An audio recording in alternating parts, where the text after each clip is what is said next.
Hi everybody, welcome to Anti-Burglars United. We have an AMA with CrazyMeta, so let's get started by having you, Eddie, introduce yourself. Tell us a little bit about background about you, about the project, about your team, how you guys got together, how you got this idea, and then we'll go on to the presentation of the main project. Thank you very much, guys. Hi all, my name is Eddie, along with my CTO, Alex. Say hi, Alex. Yeah, thank you for the chance to share our projects to you guys, Before I jump into the presentation, I want this to be like a very fun AMA. So, Alex, why don't you ask your favorite questions, Sure. So, first of all, thank you so much, Boria, for having us here today. It's pretty awesome. Quite excited. Even though it's 4 a.m., I'm ready to go. Let's do this. And, we went to the Shark Tank with you. That was awesome. And, we hope to wow you with what we got today. So, ask us all the tough questions. That's what we're here for. And, totally ready for this. Let's do it. Sure. Before we start, we just want to be connected to all of you guys. Who's invested in the market right now, man? The CPI numbers are coming out. Just to dive in a little bit before we proceed with the real thing. I think Jewel. I've been mostly in BUSD. I've been kind of buying the dips and selling the pumps. Nice. I've been stacking up ETH, getting as much ETH as I can. I think Jewel, you got in at 950, which is congratulations to you. So I just want to ask those questions. Basically, I would like to connect with you guys to let you know that I understand totally how unstable the market is right now, and do know the emotions of fears are lingering. But want to give you the assurance that we are a mature startup with ambitions as well as milestone, which Boya was in one of the Shark Tanks. I remember it was like 2 months ago that Boya us on our valuations and every single thing, So just like the questions that Boya asked, I'm just going to go through a little background of myself. In 2015, I had a startup of fintech that I raised in a more traditional way to the A round. In 2018, I'm so fortunate to meet up with my CTO right here, Alex, that we have done a ICO together. And thereafter, I got a factory that I did with my immediate families, and there's a division inside I'm very proud of, which I groomed them from 0 to 12 person that are doing Amazons as well as eBay and drop shipping. Now, the reason why I'm sharing this experience to you guys are very simple. I want to share that we are seasoned startup founders. We have gone through the funding rounds. Like Boya, you are strict and you are the questions are tough, but the VCs are tougher, and the financial models and projections are even worse. So the factory, I want to show to you guys that the production service manufacturing, we have the core competencies as well as lasting, which is divisions of Amazon and all those. It's like we know how to do the logistic as well, because we'll be sending the physical shoes from Canada to Singapore and stuff like that. So we have the core competencies that we are going to prove to you, and not only that, we're going to show it to you. So to respect your time as well as to let you know more, to let you guys ask more questions in this AMA, which I bet the host has a tons of it. I promise to keep this content of the presentation short while sharing the visions of CrazyMeta. So in a nutshell, what are we? We create wearable NFTs for the virtual worlds of games and Metaverse, and we make them physical as well, which I'm going to show it to you, with the goal of disrupting the advertising platform, which we are going to call it Wear2Earn. It's nothing of the run-to-earn hype right now. It's totally different. And yeah, you can ask, and we'll be more than happy to share it with you. So allow me for the next 1 or 2 minutes to show you a couple of slides to guide you through our process, at the same time reinforce your confidence for the project itself. So Boya, if you don't mind, I would love to share the PPT. I think you could share it and I'll pin it. I cannot, because it's under Canva. So okay, so I've just shared the screen right here. Hang on a second. Can you see it? Is it up? Okay, yeah, I see it. Let me go, yeah. Let's see yours. Yeah. Okay. Thank you very much.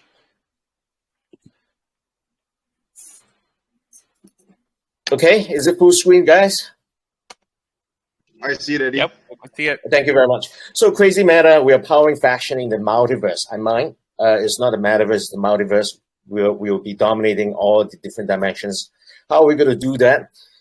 We do have the competencies even before CrazyMeta. You're looking at a 48-person designer team. They don't call themselves designers anymore. They are like 3D modelers. So not only are we taking, this is, I have a small stake in this. So we are not only taking like virtual clothing, we are doing anything that are virtual assets related. So we are doing bosses, we are doing NPCs. So the clients are like established brands, animes companies, and game development companies. So with this professionalism, we want to move up the value chain. That's the reason why we want to created CrazyMeta for it. At the same time, we want to sell directly to the buyers, the collectors, as well as the gamers, and not to go through the intermediaries. And how do we do it? We do it with sneakers. And you know, the first generation of the NFT is totally gone. We need functionalities to it. And what are the functionalities? It's basically for every single NFT drops that we do, for the different colors, we are going to make it into a voxelated files that gamers are able to bring it to the metaverse, like the sandbox, and wear it in the avatar, or bring it to the online games that they are able to wear to the character when they are playing. So not only that, we, by having the fundings that we have, we are going to be the interoperable layers that will be any NFTs that go through this DAO layer will be compatible with the games as well as the metaverse itself. I think Alex is going to talk more about the DAO. Just let me finish 2 slides. This is the physical that not only are we going to do the NFTs as well as the voxelated file, we do have a physical shoe itself. And how are we going to do it? I'm going to show it to you in the next 2 slides. We have already partnered with the original one of the 10,000 ape. He's actually one of the founding investor, and he has it, and we signed a contract with him that we are able to put it into the sneakers of our Genesis launch itself. And how does it look like? This is how it's going to look like. And yes, I'm going to show it to you in a while, the real physical thing. This is one of the 6 colors that we will be releasing in the Milan exhibition that about 20 to 30,000 sneakerheads will be going. And at the Milan launch itself, we are going to have a booth. We're going to show off the 1 to 6 colors. At the same time, there'll be an iPad below of the sample shoes, and they are going to scan on QR code that purchase the NFT itself. So at the Milan, maybe some of the people are like saying, hey, I got to try out what colors and stuff. We'll be launching our AR functionalities that you're going to like scan your feet, and then you can pick the colors, and then you can choose which one you like, and then you can purchase it there and then. So I have already show a little bit of what my past history is. James is the guy that is doing all the designing, and he's managing all the designers right now. And Alex is with me. Alex, you want to share a little bit about your history? Yeah, sure. So yeah, my name is Alex, and I'm a tech guy. You know, grew up in my mom's basement. Graduated from there to China. Now, I've been in Asia for about almost 15 years now, 14 years or something like that. And I'm doing, consulting and just like, bringing companies to China, bringing Chinese companies outside of China, basically on the tech side. So it's like, touched all the different tech stacks, web, database stuff. Been doing this kind of consulting for a long time. And got into blockchain quite early. I'm OG Bitcoin, and was really, I love the tech. I'm super into it, and like I really like that, that side of the whole space. And yeah, I met Eddie in 2018 when we were working on his startup. I was like in a consultory role, and then we kind of like got to know each other, and it was kind of fate. And recently we started with CrazyMeta, and that's been a lot of fun too, getting into metaverse and all this kind of stuff. So that's kind of the story. Okay, a little bit more about Alex. He finished the smart contract in 3 weeks, and our smart contract has been audited by CertiK, and that's how we got to meet Larry from CertiK, and Larry introduced us to Jewel. Jewel introduced us to Z, and the whole chain of events happen. Yeah, the last slide of this is basically to show that we are raising our private raise right now. The discount for it is about 33.3% compared to the IDO price. We have made it a very friendly that after you invested, after TGE, which is 3 days after our Milan, we are gonna go through our IDO, and TGE should be by end of October or early November. With some of the we are going through IEO as well with some of the tier 1 or tier 2. So you are good. If you invest right now, you're going to get like 70% after TGE, and the next 30% we would love to grow with you. That we will vest it for 6 months, but at the same time you will get it in your wallet daily. So these are the slides. But before I move on and show the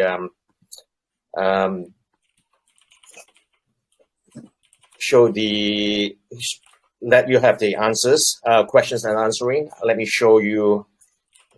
Hi guys, not only doxing myself just to say hi, it's a privilege to be here. This is what I want to show you at 4:21 my time. So Boya, this is what you have not seen during the Shark Tank. This is the prototype of the shoe, which I brought along, took a flight over to see Alex. And if you can look at the quality of it, this is leather, New Zealand wool leather, and I don't know whether you can see it. This is the ape where we're going to put it at.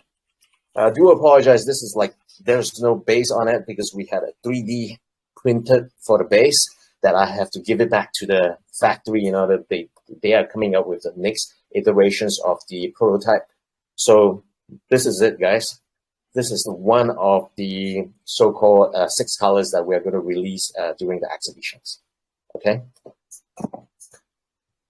And to end up the final part of the presentations before you guys do the ANAs, basically, I would love to reiterate that the seed round is open for 2 weeks. And after you filled out the form, which we're going to put in the group, Degem guys are going to follow up with you guys in the next 24 hours and to just follow up with your investments and support, which we are very grateful and thankful of. And the last thing to share, which is the last repeat of what I just said, we are going to launch these NFTs at the exhibitions that about 20 or 30,000 will be in Milan. That's why we needed a raise, because we have been bootstrapped to today, and the moving forward, the partners are like saying that we need the support of the community, to move forward, and we will be doing IDO by the end of October and early November. Thank you very much for the presentation, for me as well as from Alex. Yeah. Thank you, guys. All right, so you guys are done with the presentation? Yes, done. All right, so 15 minutes. You're making shoes. You're also allowing customers to make their own shoes, right?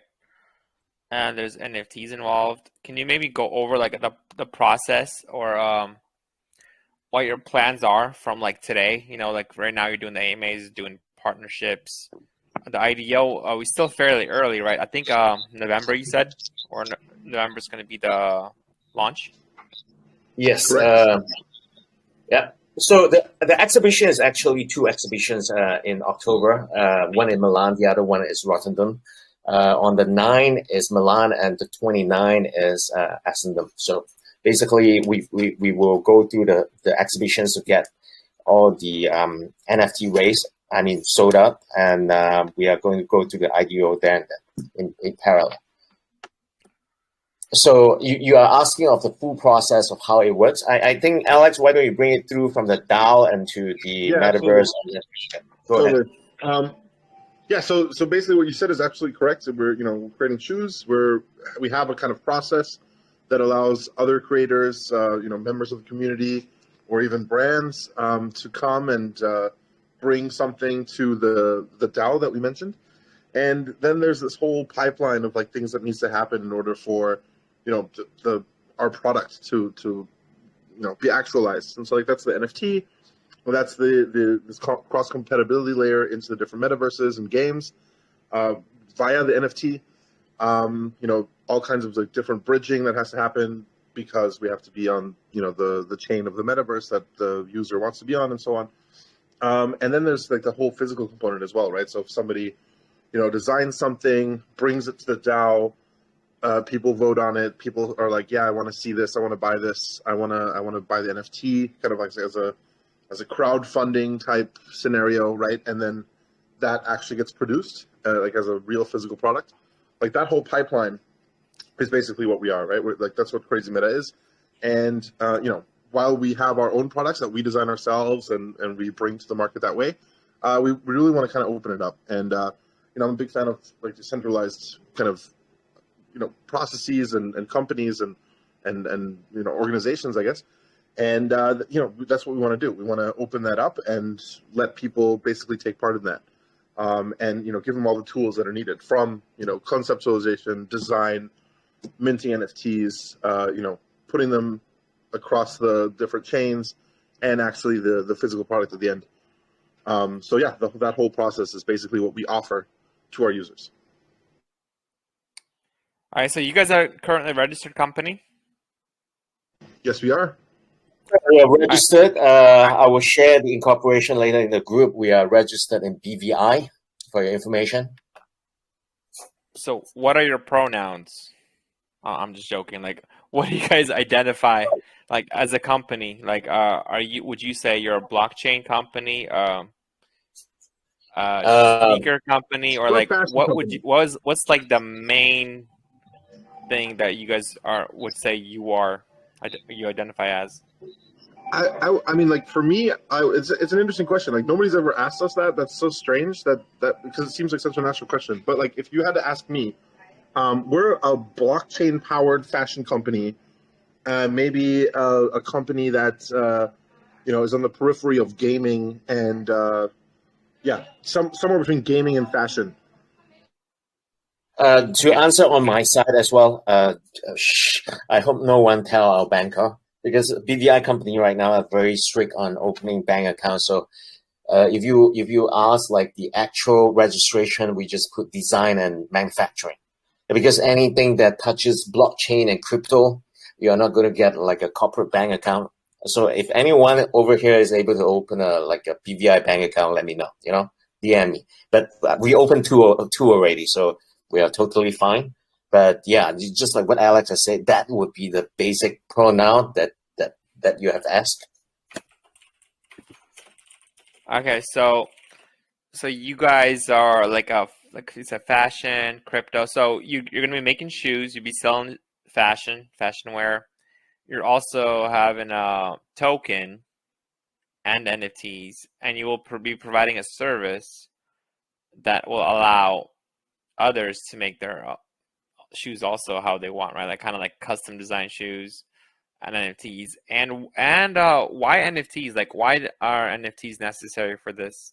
Like, and what will be the use of the NFTs? How will they all tie in with this? Yeah, the NFTs are necessary because of the integration into the different games and metaverses, right? So if you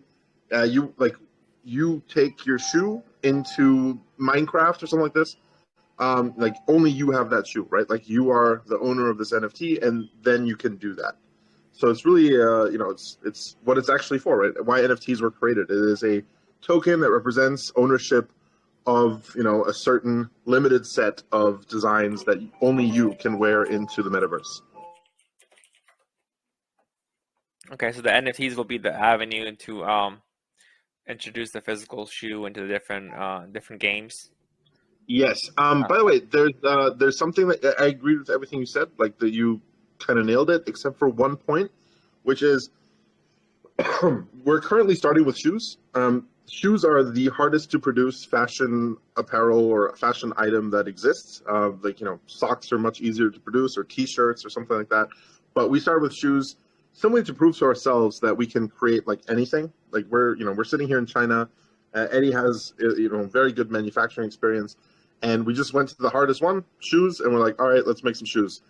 And after that, we can make pretty much anything, right? Like we're looking at top hats, we're looking at all kinds of fashion items and apparel, and we want to really do all of them. So while we are starting with shoes and our NFT launch in Milan and so on will be shoes, we're not limiting ourselves to that. We really want to be like a general fashion company.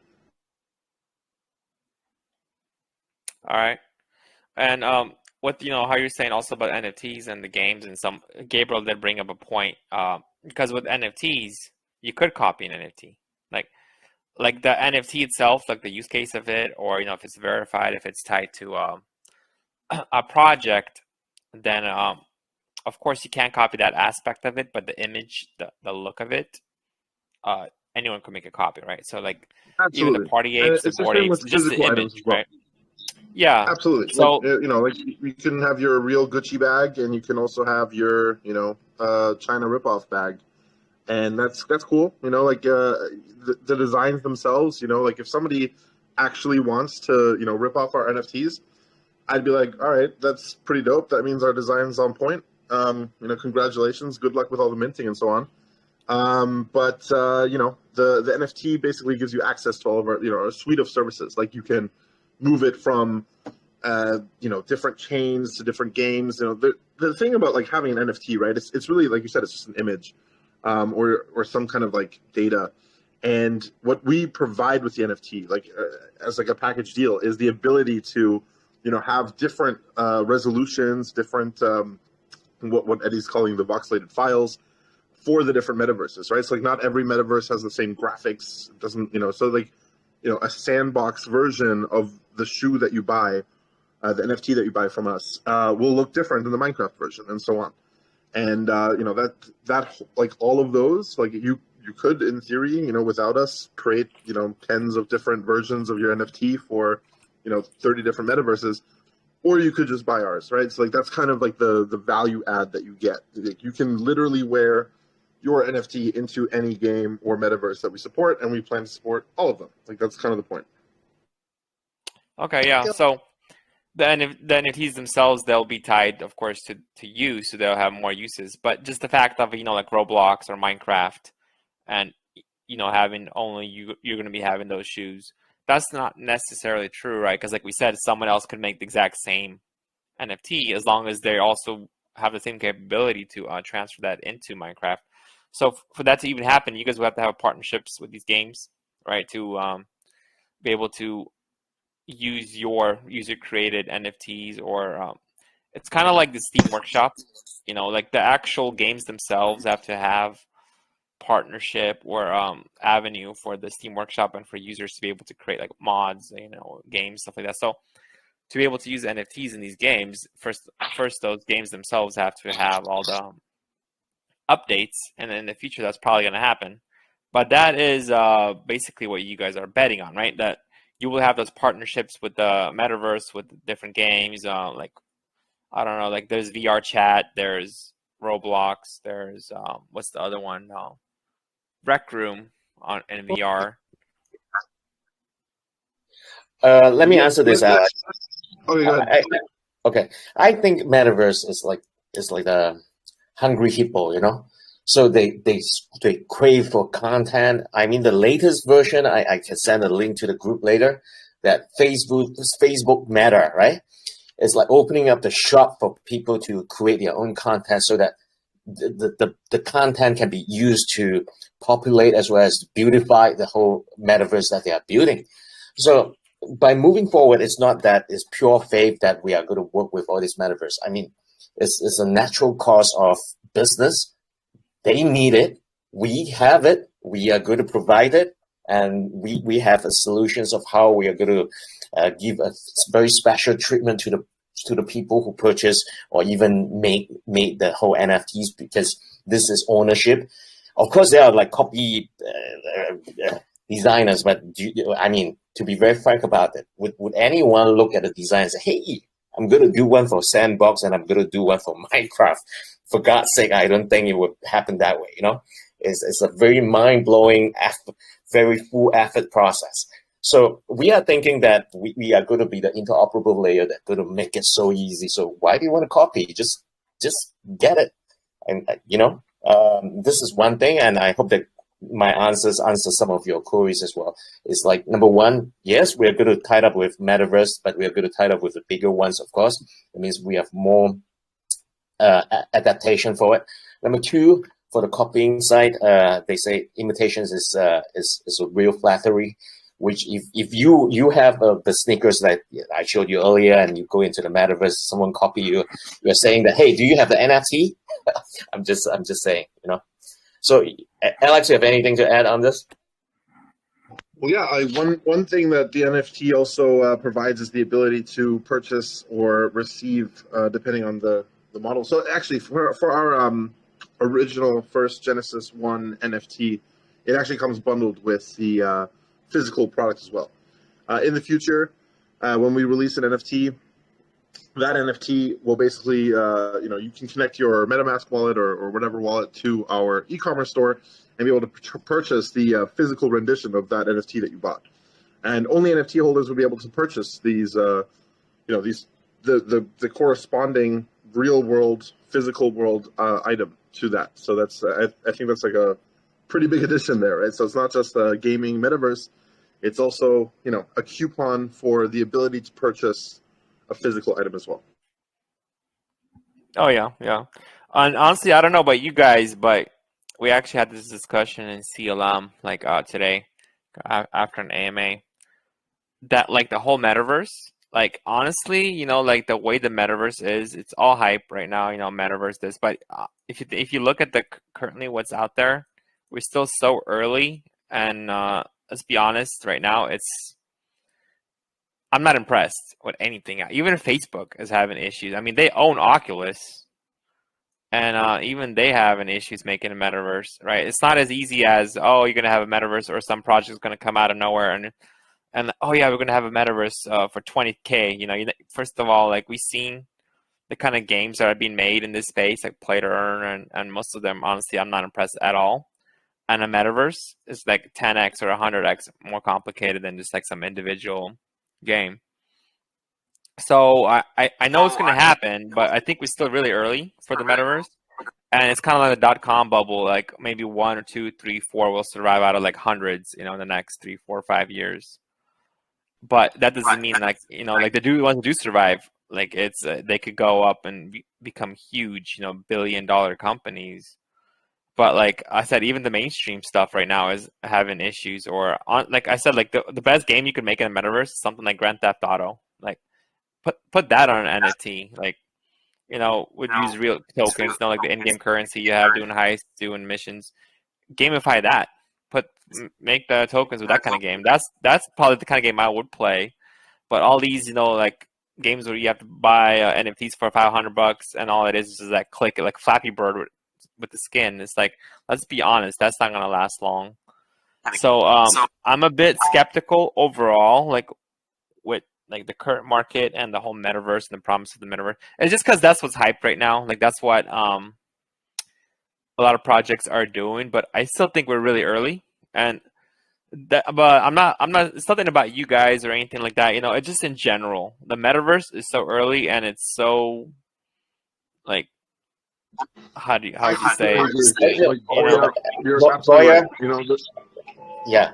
So the fact of the matter is, we love you being a skeptic, and that's what you are known for, and everybody loves you for it because you punch hole into the business plan. So let me share with you, because with the outsourced studio that we have, the contracts that we have tied us up to like end of November. We have seen the trend. Not only for the metaverse, we are talking about games. There are like 3 billion people that are into games right now, and 46% or 45% of them are females. Yeah. So if we are not talking about metaverse, then let's talk about games. Just like what do you say? Because we are not only metaverse, we are able to bring it to compatible or so-called interoperable to not only Minecraft. Yeah. We hope to be interoperable to, just like what you say. It could be a GTA. You could be any online games outside. that is able to do it. It's just if we use the tech language, it's just like doing an API. That is more than that because it's a design. Yeah. So, but with the metaverse, let's make a bet if whether it will comes or not. But if it does come, I mean, everybody is spending big money into it. Like, it doesn't matter whether it's a country investment like Korea that is like hyping that they are going to put like a percentage of the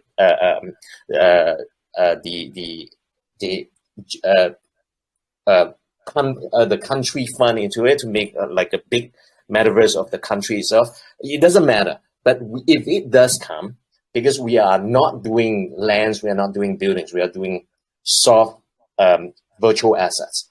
And this soft virtual assets, we already know is already making money. Yeah, even with the games itself. So if the trend does come in, it's like 10 times or even 100 times of what we envisage right now, and we are going to earn more. That's all it is.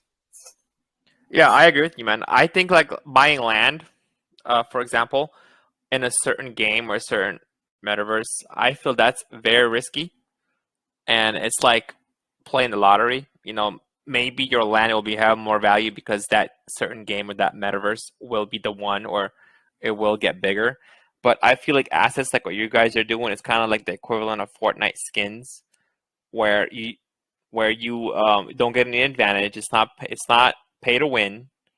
It's just for someone to stand out, and they're making tons of money. They made tons of money off of that kind of stuff, even though no one got an advantage, right? It's not a pay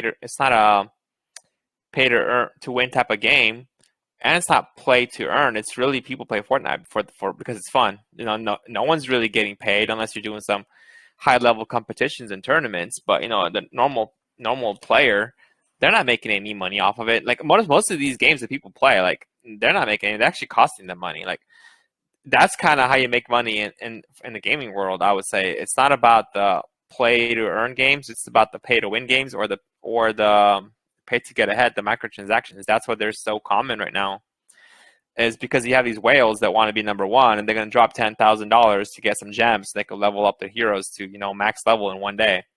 And that's kind of, I think, where the money is currently too, like with gaming. So you have to make a game that someone's actually addicted to, that wants to get ahead, that wants to be number one, or the ones that people play a lot, like streamers playing these games. That's kind of where the real money is. And I feel like a lot of these play to earn games, they're only really good for like maybe the third world countries where someone could earn a couple bucks a day playing it.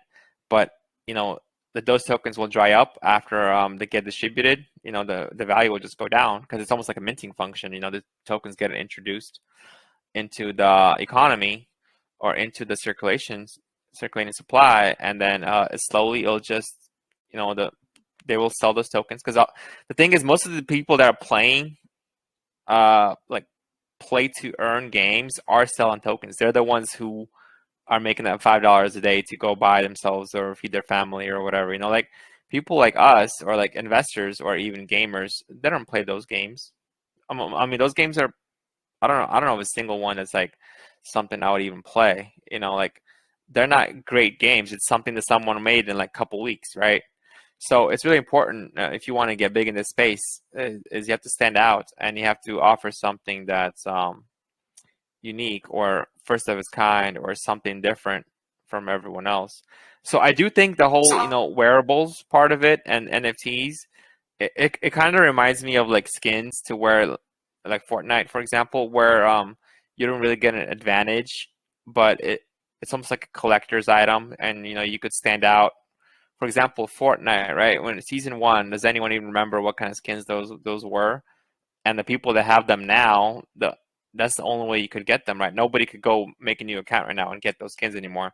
So it almost adds value to it. I guarantee you, if Fortnite had a marketplace right now, some of those skins would probably go for a lot more than what they cost, than what the players paid for. Exactly. We're just giving people like satisfying their vanity, just like traditional, just like real life. Why people go for Prada, why people go for branded goods and stuff like that. It's like you want to be unique. You want a status symbol. And not only games that you're talking about, we will just make it compatible with the metaverse as well. Like the saying is like, you are what you wear inside the metaverse, and you're wearing your own NFTs, and we are going through not only the virtual world, you can even wear it in the physical world, and that's what we are trying to do. So you guys, like you said yourself, you started with shoes because shoes is probably the hardest thing. Because I mean, anyone can make a T-shirt, right? You could literally just go get a T-shirt and you get a hot iron, press it on, and that's it. You're done. So you're going with the shoes because that's the most difficult to manufacture. And are you planning to actually go mass produce sneakers, or is it more going to be like always focused with the gaming, with the metaverse, with NFTs in mind? It won't be like 10,000 pairs of shoes. I definitely don't want to get into the business of like competing with Adidas or a Nike or something like that. What we want to do is we want to do like small drops of limited edition like shoes, right? So we're talking like, niche kind of thing, like mass produce. That's old world. It's been done. What I want to do is I want to have a factory where we produce, let's say, a run of 1,000 shoes, and each one is literally different from any of the other ones, like an actual unique item in some kind of a set or something like that. And this like getting there is going to be tough because the way that manufacturing works is it's basically laid out to do the exact opposite, right? You take one design and you mass produce it, and then all of a sudden there's a million of these things or something like that.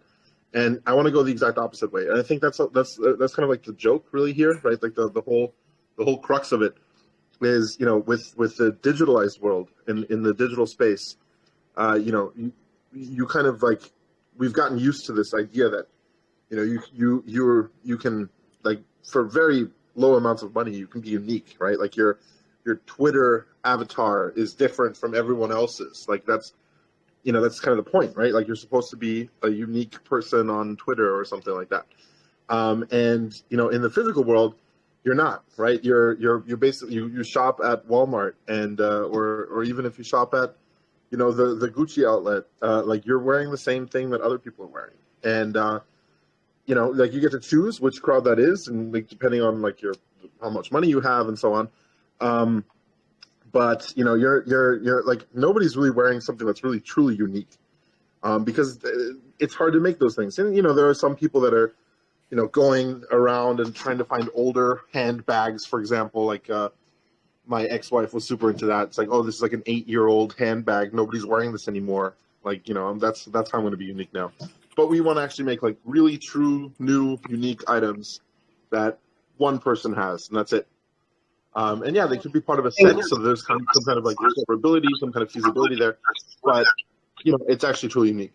I think that's really the new wave in fashion. Oh yeah, I think the business. Sorry, Z. I just wanted to finish off with what Alex is saying, and then you can. So on my side, it's like the scarcity is the word. Like what you have seen just now, what I've shown off is like we are only going to make like 1,288 pairs, and during the exhibitions there are like 30,000 coming in, and at the same time we're selling along. We hooked up with about 8 different CX right now doing INO, which is initial NFT offering, right?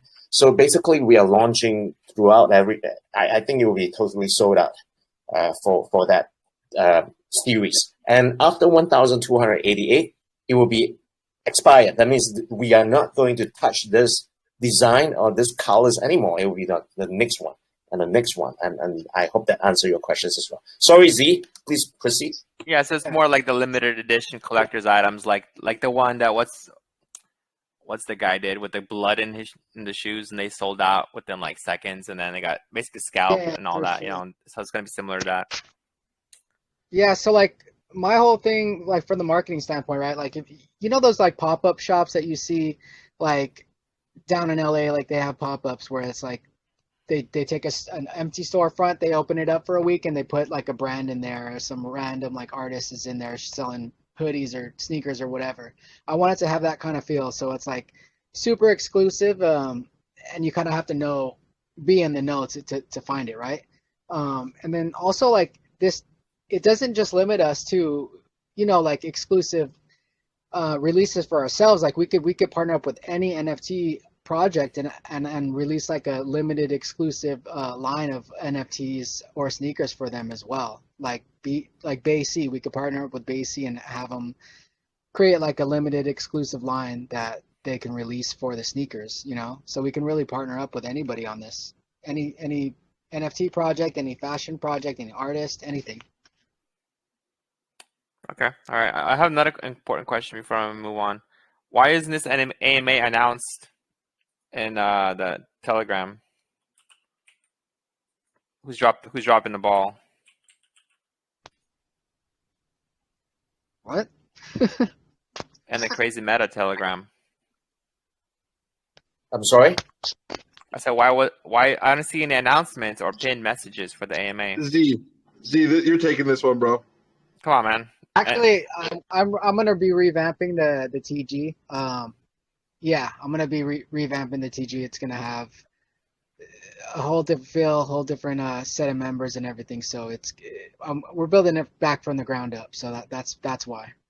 So the Crazy Meta Sharks, that TG, the one with 7900, is that one kind of like filled with bots, whatever? So you guys gonna like start a new one, or? Yeah, you know me, man. I'm all organic, so it's gonna be popping, man. Okay. Yeah, because I noticed that there weren't that many people coming in from like the project. I was like, where's all the investors at? Yeah, do apologize. I know that talking to you is like talking to my toughest venture cap like a couple of years ago. He said one thing to me, Eddie, don't tell me reasons and don't tell me excuses. Just do it, you know. So, but there's a reason to it. Basically, we started off like 2-person inside the Sharks, and I was like talking, that I had like 16 investors from previous startups. So I went up to them and they say, hey, how many people? I think Alex explained it best. Different cultures have different like benchmark for what it is. Hey, you don't talk to me when you do not have like 30,000 inside. So sorry that, it's a learning experience for a startup that I boosted it up to a number so that at least I can start a conversation. But after that was a time that we met up with Serdic. Serdic introduced us to Degem and say that, hey, dudes, you cannot just beef out the number and stuff like that. So yeah, as you can see, from 30,000, we go down to 7,000 and stuff like that. And after that, we met up with Z, and Z is like saying, shit, that, we got to start afresh. And that is where we are at. You should have kept it at 30,000. Give it to me. I would change it to Anti-Ruggers United, and I would charge 20x for AMAs. There you go. That's another utility of ours. No, just transfer the ownership later, okay? No problem. Just transfer it to me. It'll be Anti-Ruggers United version 2.0, unbotted, 100% investors, 30 BNB per AMA. Yeah, but that's one of the first questions I asked Eddie. Like, hey man, your group it's a shit ton of people in there, but I don't really see much activity. And this team is completely honest. Like they didn't make anything up. He told me straight up, like, hey, I wanted to talk to these people, and they said I need numbers, so I got numbers. So, but yeah, you know me, I'm all organic. This TG is gonna be revamped. It's gonna be popping, and I have huge plans for that. As you can tell, I mean, you already know about my partnerships. I'm building those as we go, and then I also have a huge just a different approach for building up the Telegram when it comes to moving into the pre-sale round. I have a big idea for it, and I think it's going to do really well. Okay, all right. That basically we are going to reinforce everything, because if we go to the exhibitions, we do get the presence with the ape and other attractions and stuff. I mean, and then we're going to put like those are real, organic, real database that we are sorting after. And definitely we are going to give like giveaways if you introduce like 2 or 3 friends, and we'll be, you will grow. I mean, it just take a little bit of time and effort. Yeah, I agree. I have one more question from the community. So Zoom was asking, are they the owners directly of the company, or are they appointed nominees, like shareholders? So like you're the CEO, right? Are you the actual owner, and your whole team, they're the owners, or are you guys kind of like the front face of the company and there is other people behind the scenes? No, basically corporate wise, it's like we have three partners, as you can see on the slides. Basically, it's me, Alex, and this guy called James, who doesn't know English at all. Is like very doing his stuff quietly. But we are raising money on the not only on the token side, we're raising money on the equity side. That's to be very true about it.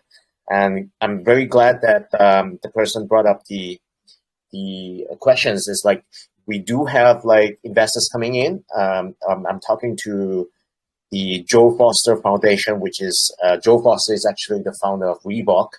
He sold it already, but he's over about 80 over years old. But he wrote a book about sneakers. He's like the godfather of sneakers.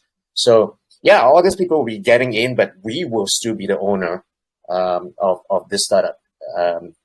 Hopefully that answers the questions. Yeah, Joe Foster's going to be at the convention with him. And also, just, you know how I work, I'm all about safety, so I did dox the team as well. I have their passports and everything, so my Okay, team because has I it. noticed on the website, yeah, like some of the I know Eddie has his LinkedIn, but some of the other people do not have their socials. So are they docs too? They're personally doxed to me. Yeah, I have the passports and everything. Okay. Yeah. Yeah, Okay. one thing about Alex is that he doesn't use LinkedIn, but he's on YouTube if you want to look for him. And we are pretty much very active in our groups, like showing photos and stuff like that. But yes, we are totally doxed. We are totally, even for the company itself and for Certic itself, we are totally clear and transparent about this. And we All right, cool. also, So, yeah, Jules is also knows their identities too, and we for sure have Alex pinned down, so we're all good here. all right, Yo. since it's very early, right? And you guys are not gonna be launching for a couple months, and right now it's just the privates or the seed round. Are you guys gonna be launching on multiple launch pads, or you have an idea like what launch pads you'll be launching on, or like what the strategy will be for this? Can I? Absolutely. Jules. Of course. it's all you. I'm just waiting for you to Sorry. come back. Yes, sorry. I've just been on like 4 phone calls in between the last time I was here. Sorry. Yes, it is going to be multiple launch pads. The launch pads that we're talking to, we can't make any announcement yet, but I'm in a private chat with about 25 or 30 different launchpad owners in the space. And so we've showed it to them. We've had conversations with them. They've come and joined the private room. They've talked with them. So we're ironing out the details there. And I also wanted to touch base on the fact that anybody who, I don't know if this was mentioned before, but you mentioned it's so early now, right? So they're going to this sneakerhead conference in Milan, where it's like one of the largest ones in the world. So they're going to be selling NFTs there, right? That's going to be their introduction into the consumer market, because the consumer market feels like crypto is, shady or whatever. And so that's going to be their introduction into the consumer market on that end. But anybody who buys the seed round now will get an automatic whitelist spot to the minting event that happens. So, and I don't know about the rest of you, but I've been big into NFTs before, and I just hate all the homework and shilling and all that stuff that you have to do. So if you get into the seed round now, you won't have to do that. Oh yeah, definitely. I honestly, I feel like that's just too much of a hassle sometimes. It's annoying, right? So anybody who does get in early, because we know that, they need this stuff to get it out there into the world. And so we know people are taking a bigger risk, but it also is going to come with some extra perks and benefits to offset that. And I don't know if Eddie honed in on it, but guys, fucking the founder of Reebok is going to be at their booth at a sneakerhead conference saying, I'm partnering with CrazyMeta. Like, that's crazy. And to go back to the initial thing that I think I heard when I walked in the room, I've cited a lot of these documents and a lot of the screenshots of the video calls that Eddie has been having with them. And I can personally say that I've verified their identities. Also, Larry at Certic has as well. He's actually the guy that sent them to me. So as far as being above board, I've done my due diligence because I don't want anything attached to me moving forward that has any of that kind of stuff, Yeah.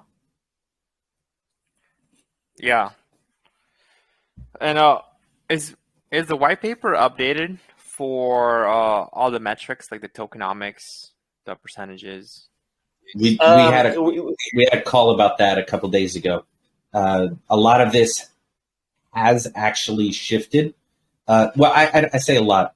The team is flexible when it comes to hearing advice, and we've gone to some really massive private groups where they're like, look, you got to think about this, you got to think about that. And so on Degem's side, if it makes sense and it doesn't put the project at risk, we've adjusted some things literally in the last few days. So they need to pump a new version out there. That I'll definitely give you. Again, I know that it's not reasons and excuses, but I'm flying right now because I got to meet up with Alex before he goes for his Asian tour in Hong Kong and Singapore and stuff. This is number one. Number two is a pain in the ass, and I'm sorry. I mean, I'm not saying that the effort is pain in the ass. It's just a process is pain in the ass because after the tokenomics, you got to change the white paper. We have 2 languages for it. We got to change the website. So yeah, I apologize. It will be updated by tomorrow, as well as the website, like what Boya has said about the family and friends as well. So I will make it a point that once I wake up, which is right now 5 a.m., that will be done. All right, cool. Okay, let's start. Let's get to the discussion about how we make money now. Get to the good stuff. Woohoo! Right, so currently seed round is going on, right? So what are the numbers looking for seed round? Like what? I see there's a 33%, right? That's the seed round discount, or that one shows private on the white paper. But is there like a seed round and then private is additional? Yes. So, Jewel, should I take this or you want to take it? Yeah, no, you can. I'll just chime in and just Thank say that. Thank you very much. Yeah, I'll just chime in on one thing if I can, just briefly. Boria, we went to a couple like big whale groups, and we kind of heard their feedback, which is like people want to engage in a seed round, but at the same time, they don't want to have their funds locked up for that long of a period of time. And then when it goes to launch, they have a cliff vesting schedule for 6 months, right? So on the math, for the pre-sale math, we've worked it out where anybody who does the seed round, they get 70% of their tokens TGE, right? Instead of like 5%, and then it's locked up for an ungodly time. And then the rest of it will be released over a period of time. But we're going to give a fair chunk of the seed round investors' money back. Basically, whatever you're putting in now, if you're putting in $5,000, the way that works out mathematically is when they go to launch, you're going to have that initial back before the chart has any activity. All right. So what's the discount on seed round? Wasn't it like 60%? 33.3%. Was it only 33? No, I thought the number. No. It's a 1.5x, right? So you're getting 1.5x worth of tokens. If you got 100% of the tokens at launch, you'd be up 1.5x your investment. The reason we're releasing the 70% is because with the math, you break even and your profits are vested. Okay, I thought I was seeing. Okay, it must have been one of the. Oh yeah, I think it was the actual Telegram post. It said seed price is 0.0133, and launch price is 0.02. So that's more than 1.5x. No. It is a 1.5x. Let me do that. I don't think so. Let me see. 0.01 equal 0.01323 times 1.5x. I'm gonna pull up their Oh, yeah, spreadsheet. okay, you are. Yeah, you're right. Yeah, you're right. I think it's because I was looking at it backwards. I was looking at it's only like a 1/3, but it's actually not. Yeah, it's 0.01323. Yeah, we spent probably like a month going over the tokenomics and the math and everything like that, just to make sure we had it dialed in. There's a few changes that you've definitely detected as far as like white paper and website. We need to pump those out as quick as possible. But the other part on our end, the numbers are solid. All right, cool. So the seed round, what's the percentage of the tokens, and what is like the hard cap? I'm gonna pull it up right now.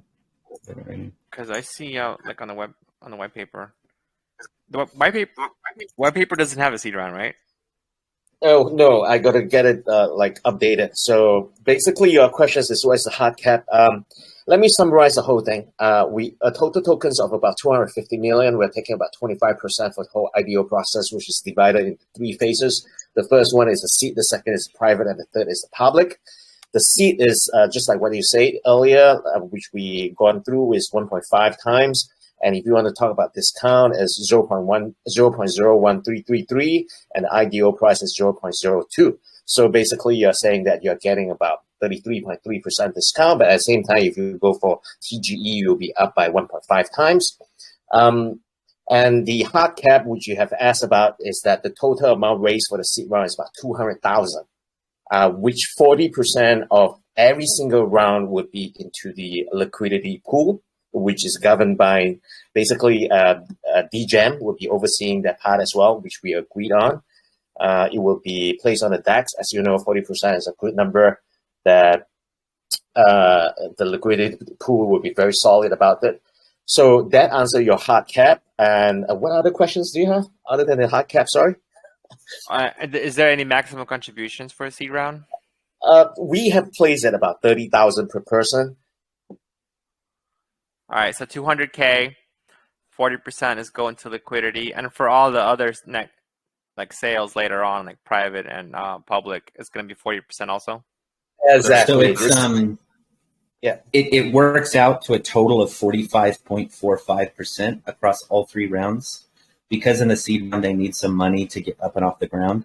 We've worked out the math where 35% of the seed round is going to liquidity, 40% of the private sales going to liquidity, and 50% of the larger raise, which is the public IDO, that will go towards liquidity. It averages out across all 3 at 45.45.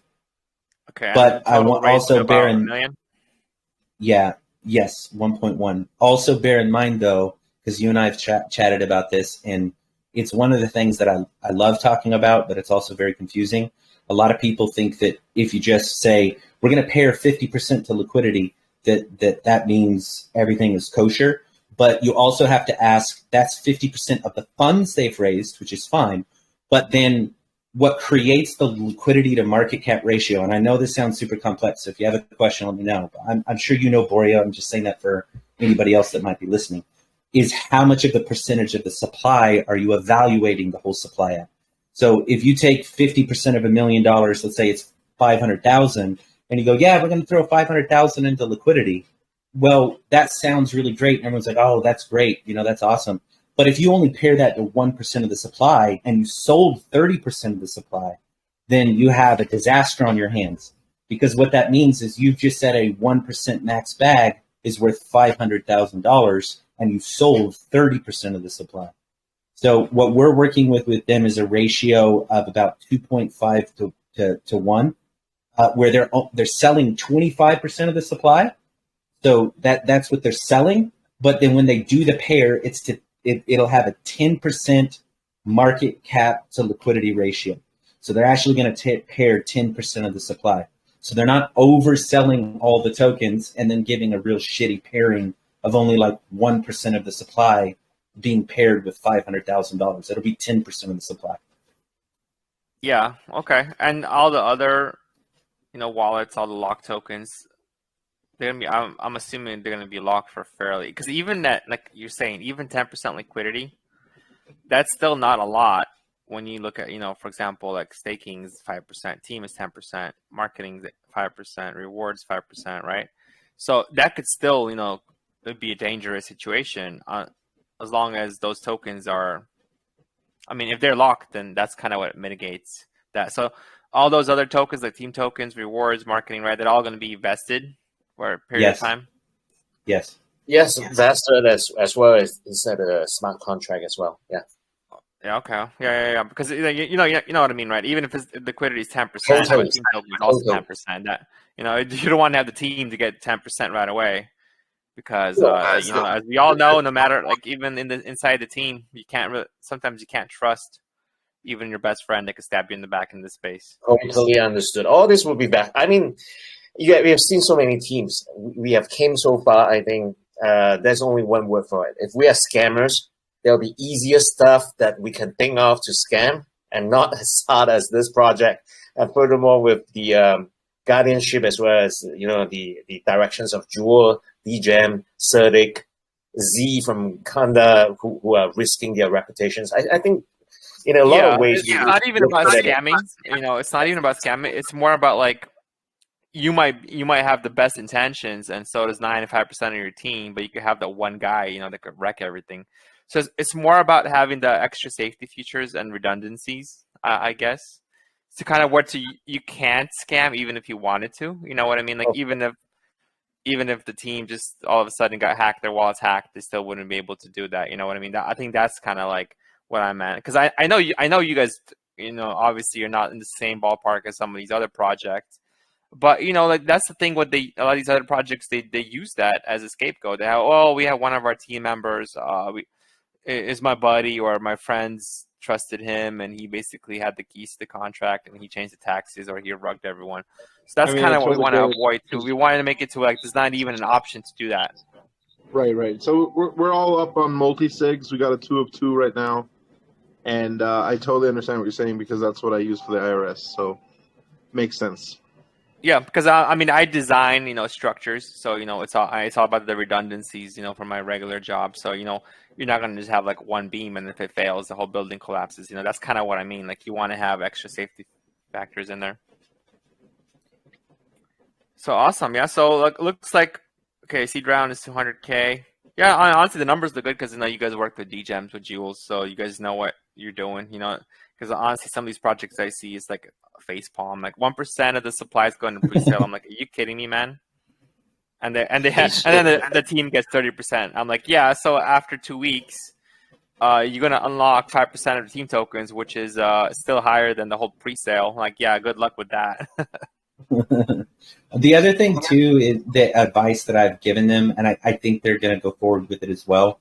And this is a strategy that I'm advising all of our clients when it comes to team tokens. So I had a situation with Degem, which looking back on it, it's lessons learned, and you're like, fuck, I wish someone would have given me this advice. So when you have team tokens, and let's say it's 5% or 10% or whatever, instead of at launch sending everybody to their wallets, the 10% of the supply or the 8 or whatever, and then getting them all to lock it individually, what I've told Eddie to do is to have one main wallet that him and Alex are in control of, that all the tokens, the team tokens get locked in, invested, and each week or month, team tokens get unlocked. And then from there, get airdropped to the team members. And there's 2 reasons why that's a good idea. Number one, if you have kind of like a situation where I had where there were some team members that dropped off, or maybe some that didn't perform or didn't do what they agreed to do, once you send the tokens to somebody else from the deployer and then you get them to lock their tokens, that may sound like a great idea, but once those tokens leave the deployer wallet, unless you are going to blacklist their tokens, which I've had to do before, there's no way to get those back. So that's a risk that's out there. They could literally peace out after you airdrop them the tokens. And if you don't have a blacklist function in your contract, you're kind of screwed. It's better for the project owner to control all the team tokens. And as people are meeting their quotas, doing what they said they were going to do, or the second reason is like if someone dies or someone gets sick. I mean, we've had some people on our team where they've had like deaths in the family, and that's unfortunate. You airdrop them tokens to work for 6 months, a month in, 2 months in, something unfortunate happens. You need to then be able to recycle those team tokens into bringing someone new on board, and not them just having all those tokens there because they were there at launch. Does that make sense for you? Honestly, man, I thought this is the way that everyone does it. I'm surprised that's actually not the case. Because, I mean, that's how I was thinking. That's how I would do it. That is not how 99.9% of projects do it. Oh, yeah, definitely. Yeah, your idea is definitely the way to go. Because I was thinking that's just the way that it should be done. Because, I didn't know until it was too late. Yeah, because you got to lock in the tokens individually, right? Each wallet. So, yeah, if you send them all in, they could just quit the job the next day, and they're going to, every month, they're going to get the tokens unlocked. Yeah. So we're going to work with them on that as well. And Pat is going to be handling all of the funds. So even for some of the funds that have already come in, they needed some money for some stuff that I was like, oh, yeah, this makes total sense. This is legitimate. But they don't have, access to the cookie jar. So Degem controls the funds. We have an agreement with them on what the ratios are. But we're always saving money for liquidity. And I've told them, like, even if you don't reach hard cap, this thing is still launching regardless. So this thing is like a guaranteed launch, no matter what happens, right? This thing's moving forward. So you guys are basically having your hand in with the project, so they're not collecting Correct. the funds. So you guys are kind of managing for them. Okay, so it's a lot more safer. Correct. Yeah. So we control all the funds in the pre-sale contract, and then myself and Pat, our dev, are KYC'd personally with Larry at Certic, with Certic officially. Also, you can find a KYC certificate on our Launchpad with oh gosh, what's her name? We've got another person that we've KYC'd with. So we're the people that are handling, managing, funds and stuff, and we're all KYC'd for that. We've never had a dollar go missing so far, but we're the ones in control, and that's to protect both the project owners and the investors. So regardless of how the raise goes, this thing is launching, regardless, because we've done the responsible thing and reserved money for liquidity. Honestly, man, I think this will be the downfall of Pink Sale, because what you guys are doing, we have similar ideas with our Launchpad. That's the only way for the future, like to control the basically you need to have your hand in the project, so they can't physically rug. That's the future, because and Pink Sale is almost too big to do that, all right? Because they're all like decentralized. They allow 100 projects a day to launch without any kind of oversight. So, and that's going to be the downfall. I think you need to have, like, to make this a safer place, you need some kind of centralized control. You have to. Yeah. On my side, I represent on the project itself. We embrace the idea that, Degem is coming in as a partner, Conda is coming in as a partner, so we are totally open to it. Not only that, we are reframing or detest the idea of, hey, shit, man, we woke up like 3 a.m. and we're doing all the AMAs, and why are people controlling the funds and stuff? No, actually, for the longevity of the project itself, we embrace it, we want it, and we think that we are so open about it that we know how we're going to spend the money in the right way. So it's okay with us, for us. For our CrazyMeta project per se. Yeah, honestly, the fact that you guys are willing to work with Degems, with that kind of partnership, that's basically what projects you want to invest in. The one with devs are willing to do this, because then their intentions is not to just collect pre-sale funds and run away, right? Like, because first of all, they can't, and that is, I feel that's my vision, that's our goal, and I think Degem has a similar one. For this space, for the future of the space, and for preventing scams and rugs everywhere. And like I said, I think that's gonna be the new thing in the future. So anyway, so currently, right, with the seed round, what are the statistics? You guys are raising it in Matic, right? Is it Matic and no, they're raising in BUSD. BUSD. Okay, BUSD. Yep. Only BUSD. So what's the current raise amount? I think we've sent them to the 3 private groups. This week I've got to chase up some guys. We've got about 15K out there floating, and I think we've raised, is it 20K, guys, for that seed round? Yes, it's 20K, and again, have to state the fact that the day that we are raising is the day that BTC went down to about 18,000. So it was it's a uphill battle at that time, but we got out like we got out good. So yeah, we are proceeding with all the AMAs and necessary steps to do it. Okay, so it's good that it's in BUSD, because I was like, if I'm gonna be locked for 3 months, I don't know if I really want to do in BNB. Yeah, it's also important to know why they chose Poly. So I'll let Eddie mention that. Oh, okay. The reason of Poly, basically, we have to go through multi. Yeah, it's just which one are we going to go first? And to be very frank, why Poly and Matic is that there is this lady. She's not only pretty, we met up like 4 times over the Zoom. It's basically she is like the project lead for Polygon Studio from New York. So in conclusion is that they would love us to be in the ecosystem, and we talk about it in the team. We need the partnerships. We need the metaverse. We need we need to hook up with the alumni group that they have, the ecosystem as well. So not only are they giving us a grant, a small grant, working grant, we have signed up the marketing agreement with them along with the service agreement, and that's the reason why this is like Matic as such. But we are also doing BSC as well because obviously we have to be cross-chain anyway. Yeah. Wait, so for Matic, you're doing BUSD? I thought BUSD's or USDC. No. Sorry, go ahead. So okay, so like let me take this. So we are raising in BUSD right now currently with Degem. But our token will be launched on Matic first, and then almost instantly on BSC as well. So we have talked to Jules about this and Pat, and we're basically like doing a simultaneous launch. But the nature of our token is such that because we want to be on every metaverse out there, and metaverses are built on different chains, our token has to be, and our NFTs as well, has to be very, very fluid across the different chains. So it's basically like built into the project that we're going to have to be everywhere. But we're going with Polygon, like Eddie said, specifically because a lot of the metaverses right now are building on Polygon, and they just have like a huge network that they can introduce us. So earlier you were talking about like, oh, you're going to have to partner up with all these games and so on. And that's what we're hoping that we receive from basically Polygon, like giving us this grant and then giving us access to their alumni. So all of these metaverses that are like currently popular, they're built on Matic, and we have the direct connection to them through our grant at Polygon. All right, cool. So, but you're raising the funds currently in B as in BUSD or the USDC and Polygon, right? No, BUSD only. It's right? BUSD, BUSD on BUSD on BSC. That's what we're raising right now. Yes.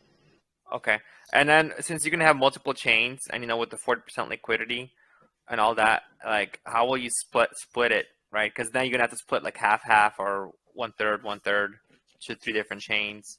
Yeah, right? Because yeah. Is that a question for me? Yes, please. Damn, I hate it when Boria asks really intelligent questions and then I have to give them. No, I'm just kidding. So the way to work, Boria, the way to work on the math is that the initial starting market cap might be slightly lower, but no one's margin levels will change. Because the benefit of working with Degem is that, like, we've got a client right now that's going to be launching on Pink Sale with a fair launch. And they're doing that whole fair launch thing where the ratio of price per token changes. So even though they came to do the pre-sale math with us, we gave them the pre-sale math, but there's no way of knowing what the price per token is going to be until later. And they were freaking out about it. And we're like, no, it's all good. We can sort that out, a little bit later on. So if we cut that liquidity pool in half, right? Like you're saying, like say what, 480,000 or whatever it's going to come out to, 45.45%. If we cut that in half and launch on BSC and Poly simultaneously on launch day, then yeah, the starting market cap is going to be initially lower, but it will also increase volume because then people will want to have arbitrage and whatnot. There's also some extra things that we're thinking about on the back end that we're working with CrazyMeta on, as far as there might be through the grant and some of the money that they're going to be getting coming through some of their partnerships, that instead of saying, okay, 50% is for the project and 50% for this, we might work it out where we actually take some of the funds that are going to be coming in and just put it 100% to liquidity to offset that. But if the starting market cap changes, the profit margins won't, because we have the ability to do that into the math. Yes. Right, so thing I want to add on that just like immediately, because we literally just got it's been like 8 hours since it is like 5:30 a.m. But we had dinner with Larry, and I was asking this question as well, like how do we do it that we're on both QuickSwap and PancakeSwap, and like what's the best way to do this? And Certic, there was kind of like ahead of the game in some aspects, and they were going to hook us up with an automatic kind of what's it called, Eddie? What did he call it? It was like a automatic price arbitrage. smart contracts. So it basically just balances the pools between like QuickSwap and PancakeSwap. So this it's an option. We're looking at it right now. I haven't seen any of the code or anything like that, but it's like something that we're very like. I am very very I'm optimistic, of course, but I am these kinds of things with markets and making sure that liquidity pool is deep enough and so on. This is like something that I care a lot about. And so, yeah, we're talking to Sordik about being able to balance those across different chains. I think that's very interesting. I didn't actually know that was possible. So that's we're making it happen. It's going to be great. So are you going to have like the same 250 million tokens on all the chains with the same, I don't know, 30% or 10% marketing, 5% marketing on all the chains? Is it going to be like a copy of the same tokenomics for all the chains, or like it'll be a copy of the same tokenomics, but with bridges and arbitrage and whatnot, some people get afraid of it. I actually think it creates volume because people are waking up each day going, okay, which chain do I want to be on today? So it'll be the same supply amount, the same contract, all of that kind of stuff. There'll just be a bridge between. And what it sounds like Larry's working out with them is almost like a layered contract. It's behind the scenes, measuring the pools and the ratios in each and making sure that that's balanced out properly. The other thing we can do, just to take into consideration, is that initially when they started this, it was like, okay, we're only going to go on Poly. That's where the grant is. It also fits the utility of their token because no one's really doing NFTs on BSC hyper successfully. But then if they have the whole Wear2Earn and NFTs on Ethereum, the gas fees are going to be crazy. So it kind of made sense, perfect sense to be on Polygon. If they need to just raise, because you're raising funds right now, it's getting mapped in the pre-sale contract at Degem, right? So that'll be priority, like Alex was saying, was for the Poly, and then he said almost immediately after that will be BSC. If they need to do an additional in a private whale group, just fundraising for liquidity, where any of the money that comes in for that second chain goes 100% to liquidity to balance everything out, they have that option as well. They just won't see any of those funds that'll go to liquidity because that'll be a completely different holder chart since it's on a different chain. Does that make sense? Oh yeah. Well, honestly, you know what you guys should do? Like if this, because like as it is currently, or the way normal other projects do it, every time you launch in a different chain, it's a completely new token, right? It's going to have its own pool. It's going to have its own holders, buyers. It could go 10x. Well, the other one doesn't. Until you bring in, arbitrage opportunities, bridging, and all that, then it should balance out, right? But the thing is, if you raise like $1 million on Matic, and then you raise $1 million on BUSD, technically you have raised $2 million, on your project with two different, basically two different tokens. So honestly, what I should think you guys could think about doing is, if you want to launch on multiple chains, is split everything up so you have a copy of exact same thing across all chains. So for example, I'm going to deposit, or I want to contribute $30,000 to this project. So I would get 10, and let's say you want to launch with three chains. So 10,000 of my dollars would go into Matic, 10,000 would go into BNB, and 10,000 would go to ETH, and also the same percentage went to liquidity. So at the end of the day, every investor would have tokens in all three exchanges, but instead of having like $10,000 on one, you would have like 1/3 of that on all three of them. No, Boria. I'll tell you why. Milky Way did it. It went really bad. Okay, and I like those guys, but they did that. It didn't work. Number two, I'm assuming most people in here are probably BSE, maybe some Ethereum lovers. Maybe you've got maybe some people in here that have Poly, but predominantly in TG, you're going to get the BSC crew and the Ethereum crew. The thing is, if I airdrop you tokens on a chain that you don't have any native currency on, I've now presented an entry of a barrier to entry of you being able to go in and do those tokens. That's why we chose BUSD, even though the thing is going on Poly, because we realized that most people were stabled up right now, and most people were stabled up in BUSD. So because there's an extended period of time between now and launch, hey, stable there, stable in an investment that's going to happen in a few months. It doesn't really matter to me. I have the chance of profit over there versus tying up your BNB for months and months. But BUSD and BSC was easier of an asset for the project to gain, right? If we go from a 1.1 to a $2.2 million raise, I think my marketers will scratch my eyes out. I think Gonda Labs will scratch my eyes out. But the other thing too that I'm really passionate about is don't raise money if you don't need money. You know, I mean, obviously more money is better.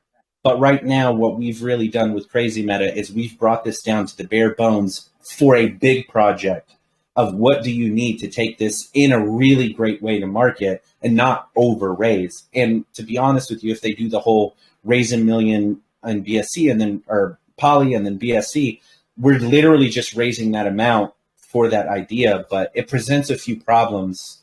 But Milky Way would be the use case that I would cite and say they did that. It didn't really work very well for them.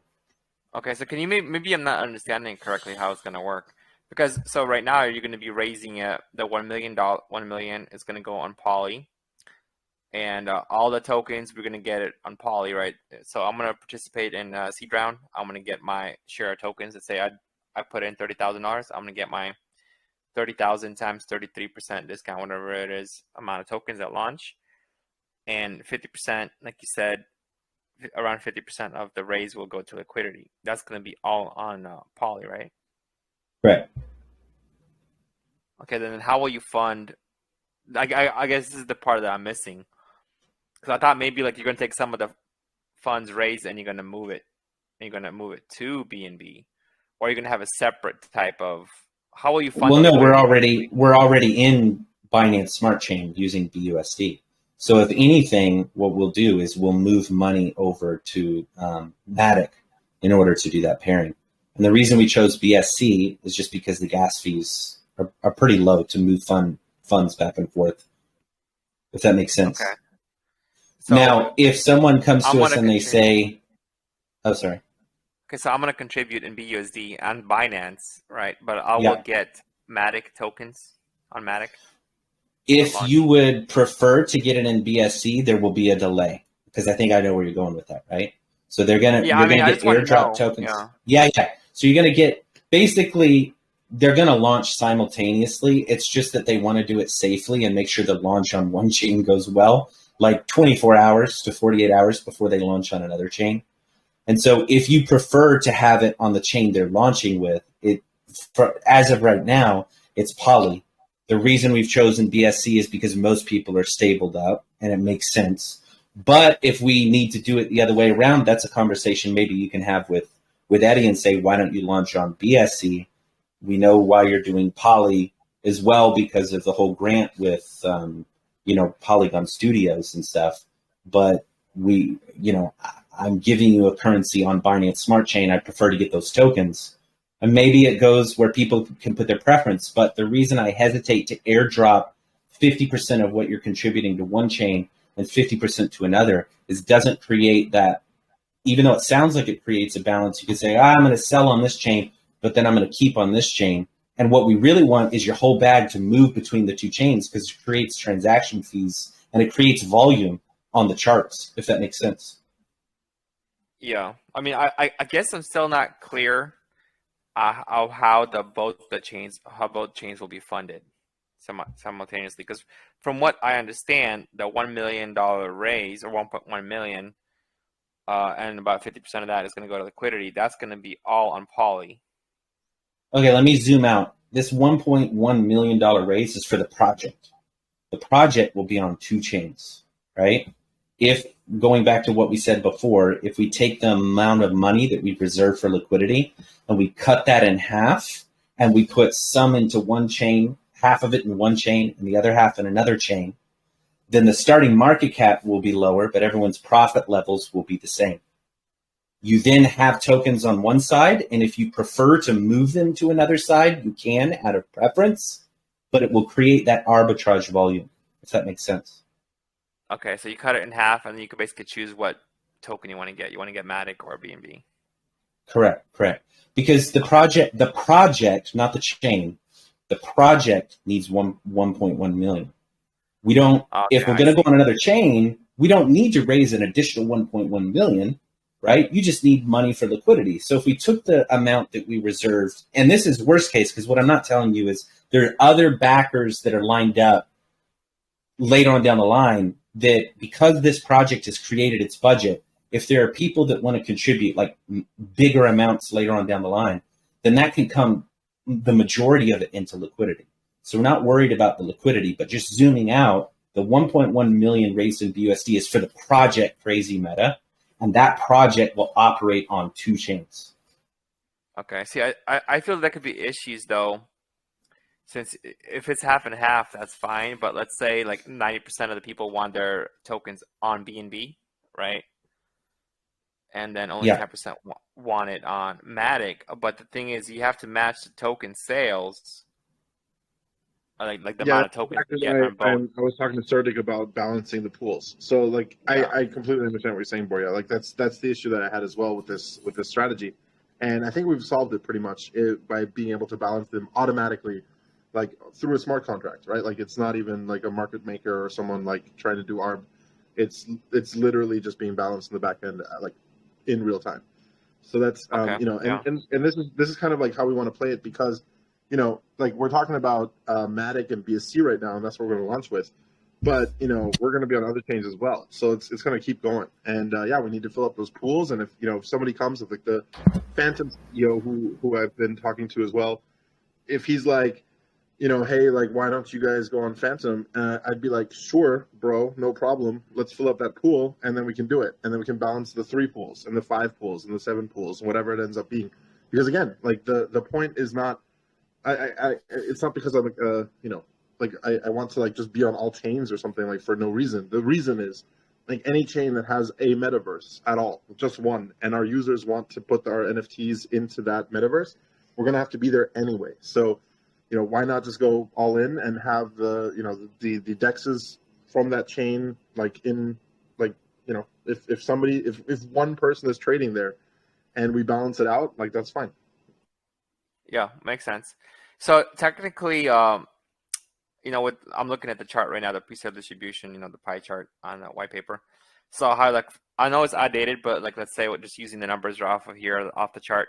So sales 30%, liquidity 25%, right? So technically, everything's going to be double because you're going to have a second chart for the different token. So in reality, it's going to be like 60% of token sales instead of 30%, but with a 200% is going to be the cap because it's going to be double everything. So team tokens, you're going to have 10% on this chain, you're going to have 10% on another chain, right? The marketing, you're going to have 5%. I think it should be clarified that it's not like you're raising 2 different projects on 2 different teams that are synchronized under one name. It's one project, and these different liquidity pools being synchronized through the smart contract. It's not like they're going to get airdropped 10% tokens for this, 10% tokens for that.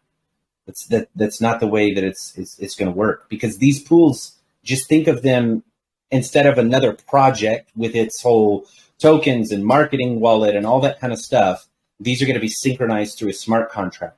This is just, you like CrazyMeta, which chain do you want to be on, not how many team tokens can we get on how many different chains. Okay, so you're not going to have, let's say double the supply, like 250 on Matic and 250 million on BNB. No, you have to have the same supply to keep everything synchronized. You have to have the same supply, but they're not going to get team tokens on this and then team tokens on that, because then that acts as a risk assessment of like the liquidity pools can be drained when really all we want them to be is synchronized. Yeah. Okay. That's the part that I think maybe for other investors too needs to be clear. Multi-chain launches are quite complex, and they're newer. Yeah, that's the thing, because I'm thinking like, okay, if you're saying one chain, you're gonna have 250 million tokens total, right? And team tokens gonna be 10%. But you're launching on 2 chains. That means the total supply for the project is gonna be 500 million across, both chains. 250 million on this one, 250 million on the other chain. So that means that team 10% is going to be in both chains also, and then you know what I mean? The total circulating, the total circulating supply readjusts based on whatever chain has its dominance as well. So, it automatically shifts based on the amount of different chains that there are, and restricts the amount of supply that's available to accommodate for how much is on each chain, so that the total supply is always the same. But that's not just this project. Okay, so it'll be 50 million by the way, across. Thanks, Brian, for chiming in there. So the supply of the token is 250 million, right? And so that might be like at the beginning, that might be all on BSC. Now, if somebody's like, hey, look, I actually want my tokens on Matic because I want to interact with that ecosystem, they will no longer be. It's complex because of course I know what you mean now. I know what you mean. Right. Okay. So right. So just to be completely clear, right? There's 250 million on each chain, but like they're locked on in the respective smart contracts. Yeah. So you can't really have. So it's not really double. It's like 250 million each chain. But the thing is, if 70 million is actually being used on BNB, then that'll be locked out of the Matic side. Correct. So total you only always have 250. Yeah, okay, it makes sense. Because most other projects that had multiple chains or launched, one. They use the other chain as a money grab. Exactly. That's why I'm like, is it going to be double the supply, double tokens, or okay, it makes sense. Okay. No money grabs here, sir. It's super confusing. I was invested in Floki, and they had this whole thing where they were on like two chains, and like they had different prices, and I totally did not. I still don't understand what they're doing there. Like I don't get it. I'm a tech guy, and like I read the documentation, RTFM, and all that shit. And I still don't really understand what they're doing there, but like actually what we're doing, even though it's complex, it's actually the simplest case of being multi-chain, right? So it's not two different tokens that are somehow doing the same thing that might have different prices or so on. We're arbing everything in the back end so that they should nominally have the same price, more or less. Obviously, if there's some kind of opportunity, somebody wants to arb that, like great. We're going to be doing that automatically with a smart contract ourselves, because there's in cross-chain kind of the way that cross-chain works, there's always like kind of a delay. And so like there might be some kind of like arb opportunities, something like this, for someone that's really savvy and wants to make their own smart contract, something like that. But essentially, nominally, the price is going to be exactly the same. Okay. Yeah, makes sense. And I think this is the key that I was not aware of earlier about the fact how it works. How you still have the separate supply, but it will lock. So you'll still have only usable supply or whatever it is. Only the combined total would still be 250 million. I just realized there was a token that I bought. Did anybody get in on Echelon? I got in on Echelon super early, and it worked that way. Right, they had a bridge. Sometimes the bridge didn't work half the time, but that's because they were creating their own chain, right? The CrazyMeta is using well-established chains, but basically it worked exactly that way. I'm just realizing it now. I don't know why I didn't use it as a reference before. So when I wanted to take my Ethereum Echelon and bridge it over to BSC, it reduced the amount of the circulating supply on the Ethereum side every time someone went in and out. Yeah, makes sense. So every time you do arbitrage, it's kind of like you could start off with 1.25 million each, but if I want to move 5 million from BNB to Matic, then Matic will go to 130 million, and BNB side will go to 120 million, right? The 5 million is going to be lower. Exactly. Yeah, and if you want to open up like on Phantom, for example, we're gonna have to somebody's gonna have to buy these tokens from the BSC or Matic and bridge them over to the new one and then create the pool that way, right? So it's like there's no new tokens ever being created. We're capped at 250 mil, even though again on the smart contracts it looks like okay, there's 250 mil here, there's 250 mil there, but like they're connected in the sense that they're like locked, right? So yeah, they're not like doubles. It's exactly. Yeah, makes sense. Exactly. And this is this is really complex, and thank you for digging in here because it is hard to understand. Like multi-chain is not easy, and but yeah, the way to see CrazyMeta is that there's a total supply across many different chains or whatever, but a total supply across all of those at 250 million. That's like the key thing to remember here. Yeah. Okay. Yeah. Perfect. That's kind of what. Yeah. That definitely answered my questions. And I I know, just like want to, previously I seen want, before, right? That's not how it worked. That's why I wanted to like really right. get it figured out. Yeah. That's because the ones that I've seen that I think you're talking about, Boria, they are like, let's launch on another chain, because really they just want to do another pre-sale without a good reason. And that makes sense to investors. I do want to zoom out, though, and just say that, yes, it's complex. It is annoying and it's like, okay, wait, what's going on? Is this too complex? I don't know. There's a reason for it. And this is one of the few cases that I've seen where a project makes sense to be multi-chain, right? Because of the different metaverses that their utility can tap into. A lot of projects that go multi-chain is just to open up more of a user base so they could get more money flowing from other pools of investors, right? That will happen here, but that's not the main reason that they're doing it. It's not for the money grab situation.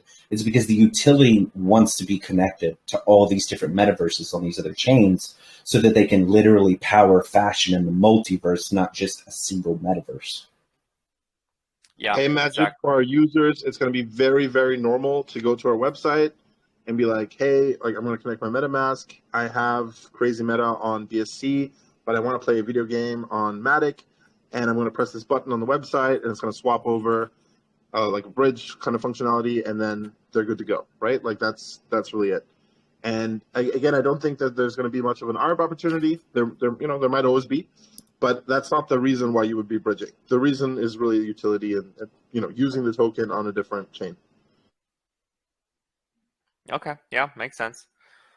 All right. So honestly, like it's still early, right? So the only issue with investing into pre-sale or seed round is you have to wait like a couple months, but it is in BUSD. So I'm sure if BNB drops, you won't, you'll be happy that you did. But if we go 3x, then like, oh shit, man, I should have just waited. But you never know in this space. Yeah, one thing to give the confidence as well as assurance of, we spend so much time doing every single thing precisely as what we want from white paper, smart contracts, CerDIC, Jewel, Launchpads. Truthfully, I had dinner with Alex, and we was like saying, bloody shit, if this doesn't go 100 times, it's a waste of our time. Now, I'm just kidding. We'll try our best. But the second thing that I want to add on to this, I do apologize that it's a couple of months, but you have to understand. There is production for, that means the real product in our business plan. That means not only the shoes, like going to the exhibition itself. Like I'm a project manager and trained. So the Gantt chart is like, there is like cut-off date that we have to do a prototype for this. We have to do design for this. We got to do a video for this. So if you look like right now, today is like the 12th of July, and the exhibition is like on the 8th. I'm already scaring myself off because I'm always the panicky person, that we do not have enough time. And to be very frank about it, the reason of this race, just like what Jewel has said, is it has gone beyond our bootstrap capability, and this is growing like too fast in a good way that we need support. But the money that we need is like, we have to spend it right now because nobody is going to shitty design for you first or go to manufacture if you do not want to pay the deposit out right now. Yeah. So all these are upfront, and basically you still have logistics to send it from China to Italy, for God's sake. And it takes about 25 days, things like that. So that's the reason why, unfortunately, for this project that you're looking at, uniquely like CrazyMeta, because it's not like something that, hey, we're going to launch tomorrow and you can play the game right away. It doesn't work like that. That's my explanation for it, and I hope that I'm able to have the patience as well as the indulgence of the supporters to know that, hey, the actual reward is when the NFT is launched and people are buying it and then looked at it, and that is the fulfillment of this. And when the tokens is there, it will reflect on the reward of the patience and the preciseness as well as the planning execution of what we are doing with the whole CrazyMeta project. All right, thank you. I have one more question before I open up the community. So you guys had a previous NFT sale already? No, the so-called October one is our Genesis release. So has that one been sold out? I think you mentioned something has been sold out, right? There's an NFT. That one we tried out with Burning Moon, which is doing caps for them basically, and we did a very internal launch that they're going to use it for contests and stuff. So that is another avenue that we will be opening up, which is we are able to co-brand, or we are able to do it with partners. For example, like right now you have, let me take a look. You have like 3,036 members, 438 online. We are able to put your logos onto the cap itself, and we are able to launch it with you. So those are the things that we have done. It's not our real launch. Our real launch will still be in October the 8th. Okay. All right, cool. Thank you. All right, I'll open up to the community now for questions.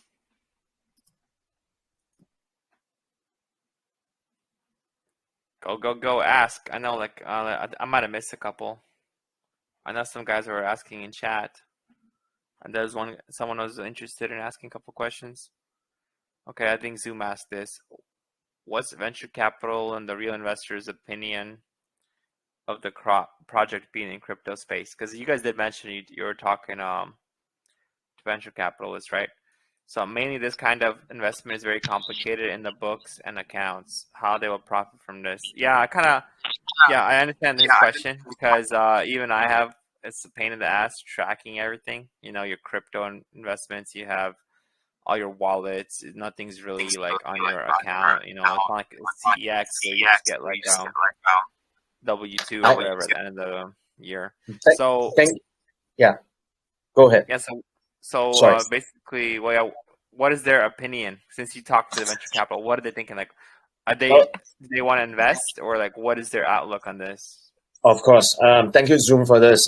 Basically, you brought another dimensions to the people listening in.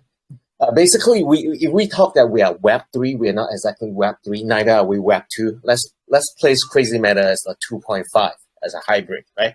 So if you guys know about this startup from France, which has been acquired by Nike, they are called Artifact, and they dropped 620 pairs and sold out as virtual sneakers, sold out in 5 minutes for 3.1 million. And not only that, they are also Clone X and stuff.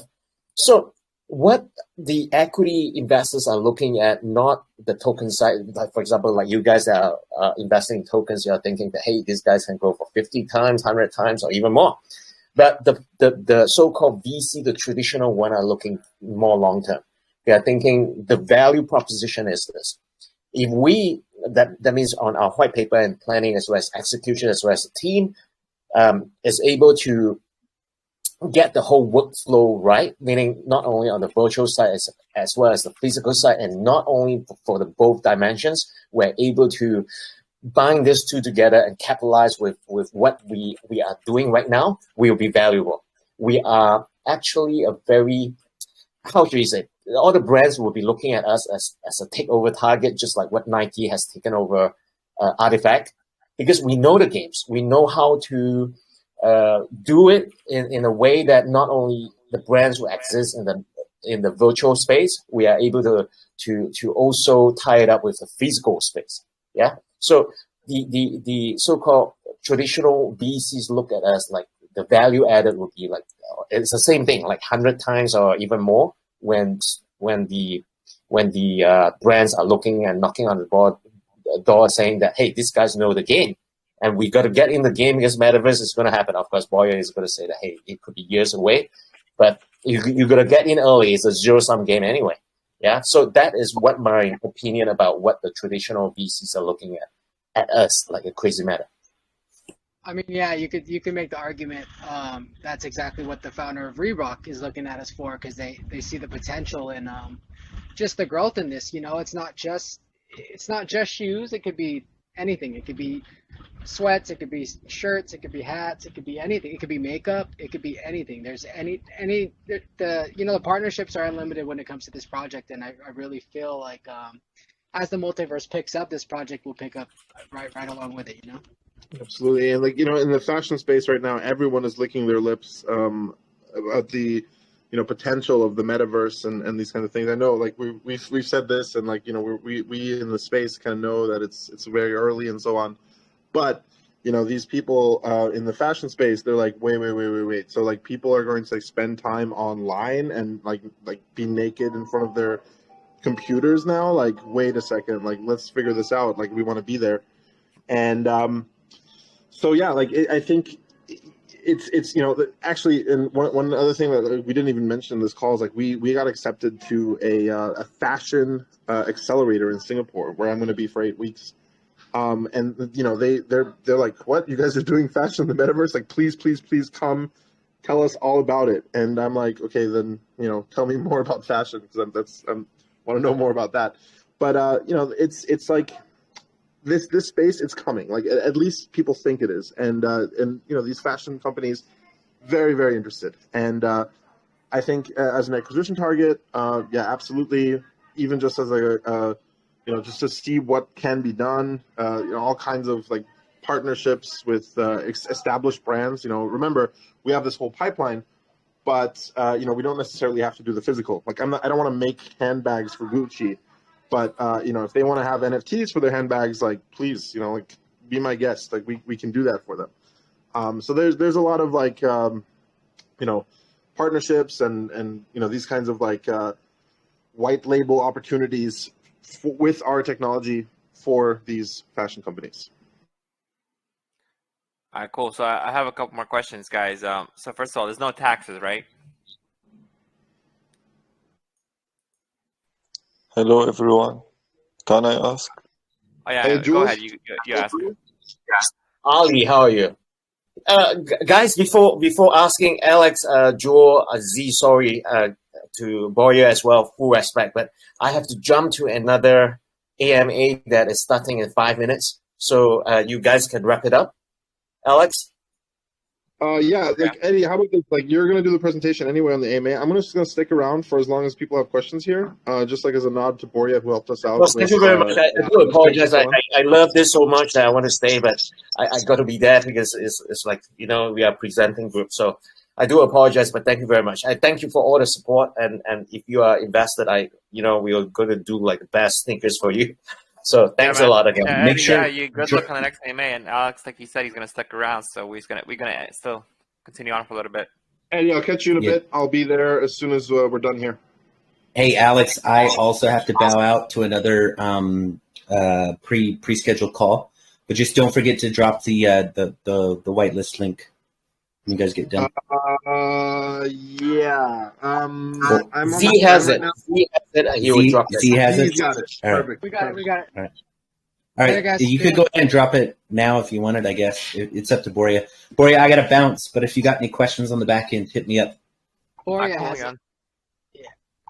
Yeah, I'll drop the link, guys, for the pre-sale or for the seed round. Anyways, so we have a couple more questions, right? So one we haven't discussed is the taxes. Is there going to be any tax? So originally there was. I need to check exactly what's going on with the updated tokenomics from Jules. But Connor, do you remember? No, I don't have the update, so I don't want to give them.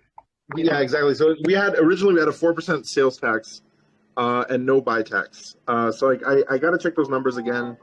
It really depends on like how we fill up the liquidity pool and so on. Like that's what the taxes would be for anyway. So I can't really answer that right now, but I will definitely get back to you on that.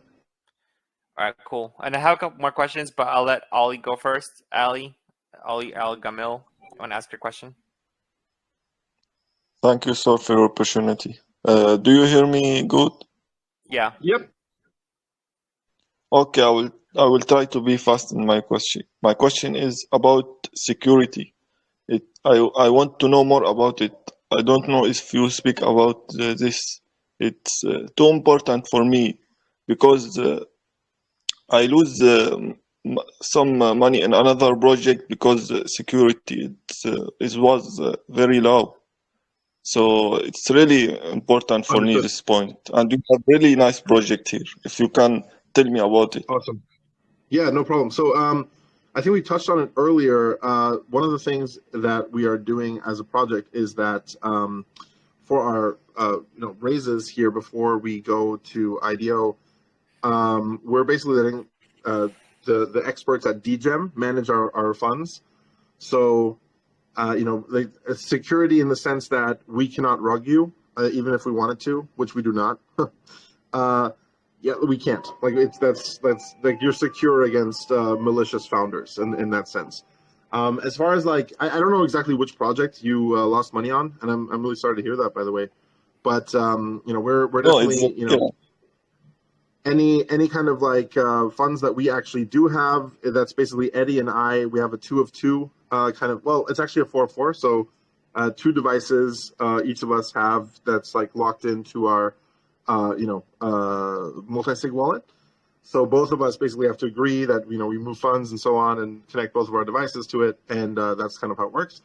I also like I'm like a tech guy. I'm like I just made Eddie buy a new phone, and we're like on that sense, like security is pretty broad, so I'm not really sure what you want to hear here, but I'm also very concerned with security, and I think we're doing the right things. Thank you. That make me feel good. It's really nice project. I would like to be with you guys. Thanks. Thank you so much, Ali. And thanks for your question. All right. Anyways, Ali, like I wanted to also say, yeah, I think you're new here today. So welcome to our group. And I know we all got rugged at some point. And I think being here is actually could hopefully change things around, because we haven't gotten rugged here as a group in a long time, because of just the way we do the AMAs, just the way we vet projects. So you're definitely welcome to be here and stay with us and check out the AMAs we do, because we definitely try to look out for the investors. And like I only really want to invest into projects that I definitely feel safe. And that's why we really ask a lot of questions. We don't try to hype them up or pat them on the back. We really try to find out if it makes sense to invest in a project, if we're going to make any money on it. Like there's a high chance of making money on it, or there's a high chance of it rugging, So definitely welcome here, and hopefully you could learn something, And this project, like AK was saying, since Degems is going to be handling the funds, I think the risk is actually very low of any kind of potential rugs or anything happening. So, and that's usually not the case. This is like hasn't really been happening with Pink Sale or any other launch pads. So this is definitely something that's different. And so I definitely do think that the safety factor is a lot higher with this project. Yeah, also they went through our vetting process as well, and I personally doxed Alex that's here on the mic right now. So they've been through a lot of vetting. They've been through a lot of like interviews. They've been through a lot of refinement of their project, and they're just at that point right now where they just need the funding to move forward, and they're ready to go. Yep. Okay, so we had another question concerning the way the project is with the token. How's the token going to interact? Because this seems more like a real life business using the token as a fundraising tool, kind of like I don't know, like crowdsourcing or crowdfunding type thing. So what are the investors of the token going to get out of it, right? Because this is going to be a real life business. It's going to be I mean, of course, you get hyped, people know about the project, the token they're going to buy the token, but how is the token going to be used, and how will it affect? Is there going to be profit sharing? Is there going to be like revenue that's going to be split, for the holders of the token, with the owners, or like, you know what I mean? Like, what's the benefit for the investors? Absolutely. Okay, so I get the question completely. So first of all, as far as like the utility is concerned, one of the things that I've been saying in these AMAs is that, for us, CrazyMeta as a company, we are trying to do what Bitcoin did for banking and finance to the fashion industry, right? So this whole concept of the DAO, this whole concept of like the fashion DAO, the CrazyMeta fashion, is basically that we we want people to create. We want to help people create, and like this pipeline that we've been talking about the last 2 hours is, from the creation of the NFTs and so on up until the finished actual physical product. That all costs money, and for someone to like enter that and like come up with their own design, like they were going to do that in tokens, right? So like it's, you have a design, maybe you have a sketch or something like this. You come to us, we give you a 3D model of it, and so on and so forth. There's the whole, like vetting by the community and so on, and like all that, like just like a DAO, right? Like a DAO as you have heard of them before. So that, like, on the utility side of things, as far as like what you can do with the token, that's definitely one of them. Obviously, of course, you can buy our physical products with the token and so on. Kind of like a simple currency type scenario. And then in terms of the, why we have a token and, what this token is for, there's also this whole like Wear2Earn aspect, right? And so this background noise is getting kind of annoying. Sorry about that. Anyway, this Wear2Earn, the way that it works is that, we will basically give out tokens from our, treasury to people that are actively wearing the physical shoes as well as the digital shoes in metaverses at like specific events and so on. So it's like kind of like a marketing ploy, right? It's like you wear our shoes, you go somewhere to some, snazzy event, and you get paid for it. And you post that on Twitter and so on, you get paid for it. And so that kind of like run to earn kind of style, like the DeFi thing that was super popular maybe 6 months ago, we're doing that as well. So that's another aspect of the token. And then as far as the, like what the investors really get, right? Like hopefully, like that's why I'm doing this project. The more and more users will be using this, and the price of the token will rise, right? So it's an investment. As far as putting back dividends or something like this, it can be discussed. I think this is the purview of the DAO, but that's definitely an option. That's something that we can look at. It's not currently in the roadmap. Okay, because I mean, like literally, like the investors are the ones who are, in a way, helping you guys start the business, right? You're going to be using the investor funds for the shoes, for everything, for all this. So it's kind of like if you're raising, if you go to a venture capitalist and you ask for $1 million, and you're not going to give them any of the profits. You're just going to be like, well, our token's No, I mean, like you buy at a lower valuation, right? It's the same thing. Like with the VC, like early angel round, you get into the company at an early valuation, and it's the same here with the private round, right? It's like you're getting your 1.5x on TGE essentially. So as soon as we're on an exchange, you're already up in profit. It's like that's like we're trying to do the best we can for the investors. For the token itself, yeah, but you're also going to be having real world type of product or revenue, right? Like you're going to sell in the sneakers, sell NFTs. So since the sale of the NFTs themselves and the sale of the sneakers is all made possible by the investors that are funding the token, you know what I mean? So I think you probably want to think about how the revenue from that will go back into the token too. I see. Okay. Yeah, it's definitely something that we should be thinking about. I think you're right. Because it's kind of like we're giving you $1 million, and now because of this money, you could do other things with it. And now let's say you're spending the million, half of it is going to go to liquidity, so the other half is going to go to the project, right? So now you're going to be making shoes, and these shoes are going to you sell for profit. All this. So what I'm trying to say is, if you did not have that $1 million, then you would not be able to do the shoes. So what I'm trying to say is, I think the revenue should be going to expanding the business, expanding, the marketing, whatever you guys are doing, which is going to either directly affect indirectly affect the price of the token, or you'd also do some kind of buyback, some kind of, incentives for investors that would indirectly. So we haven't really discussed buybacks or anything like this. Obviously, the first portion of what you just said, the NFT being sold out and so on, will have at least an indirect effect on our token. As far as like a direct one, such as a buyback or some kind of burn, maybe just some kind of like dividend payout in BUSD or something like this. This is something that we don't have currently. Not to say that we won't, but it's not currently in the roadmap. Okay, but you know what I'm coming from, right? It's kind of like a GoFundMe, like for example, like like what's the game that's been in development forever? Star Citizen. I think they raised like $100 million over like years and years, and most of that is by gamers. It's not like actual investors. Like they actually want to play the game, right? So it's kind of like what I'm saying is it's kind of like GoFundMe or crowdfunding for a business, to where the business is going to be making money not just from the crypto part of it itself, but like the real world. So yeah, so I think that's definitely something to think about, I would say, because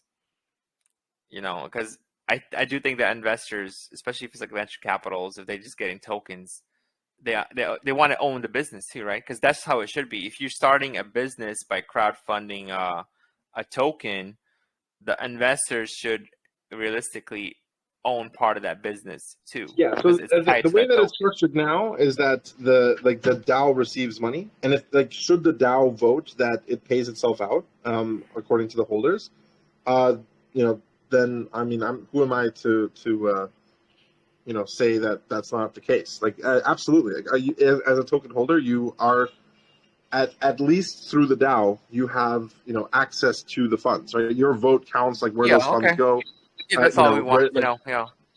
As long as as long as all the funds raised or made by you guys in the real world could be voted on by the DAO, then that's fine. Yeah, it's at least a portion of it. Like, we do have to keep some of it in just for keeping our contractual obligations with real physical factories and so on. But the profits that we receive, are a portion of those are going back into the DAO, and then the DAO really has the ability to choose what's going on. All right, cool. All right, so I think there's one more question, right? Someone tagged. Let's see, Warrior Master. Where's he at? Okay, I see. The project sounds to me like some kind of combination of Shoeify NFT and Drip. I don't know if he meant Drip or Dripto. As you also mentioned, as use case about Drip, but I wonder how motivated will you guys be adding 1,000 pieces each? I'm not okay. Let me go just like forward this because it's kind of hard to understand this question. 1,000 pieces each at least, and it could be more than 1,000 sometimes too. Like, I think he's asking about the shoes manufacturing or selling 1,000 shoes. Yeah, I think he's asking about like each release. How much are we going to release, right? I think that's really going to vary, right? Because like, let's say we partner up with an NFT project and they only want to release 50 NFTs, but they want to charge a ton of money for them, right? And they want to release 50 NFTs and make 50 sneakers out of them. Then that's what we're going to do then, right? Or if we partner up with another one that wants to release 1,000, then we could do that. So it's really open to whatever. Absolutely, it's definitely not like a one size fits all template or whatever. Like, if we partner with someone, they want something special, like that's just how it's going to be. Like, I want to keep that very open. Like, each item that we produce should be very unique in as many aspects as possible, including like the rarity of it and the series size and so on. Yeah, like if Elon wants to release one NFT and sell it for $10 million for charity, then we're releasing one NFT, which I'm working on, by the way. Oh, nice.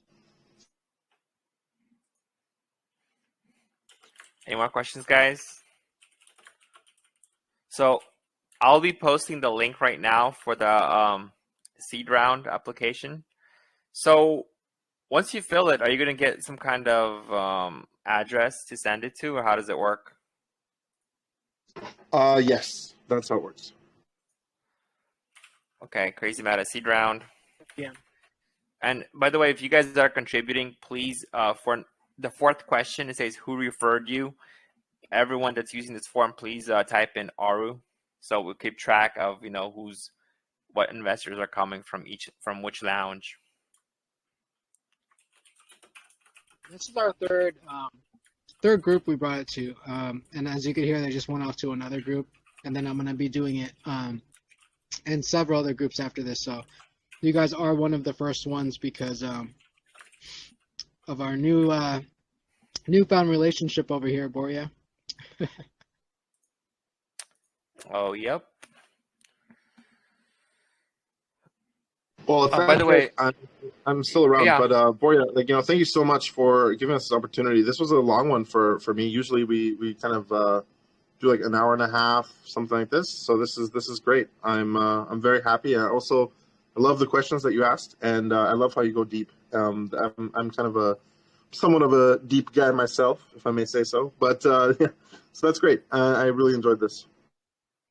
yeah, thanks, man. Yeah, like we usually do about an hour and a half on average. Also, like this one, honestly, I had like a lot more stuff to go into, but like we didn't really have time to go through all the little details.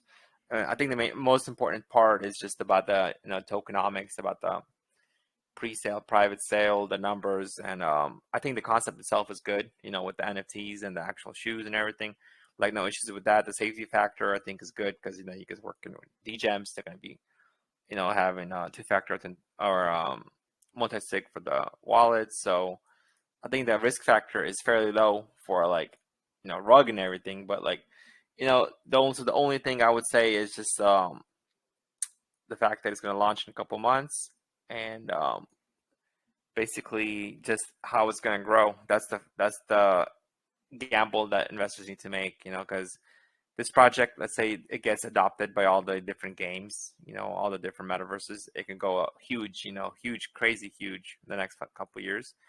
Or there could be projects that, just take their pre-sale funds and kind of like die off and slow, like quote unquote, slow rug over the years, or even over the For months. sure.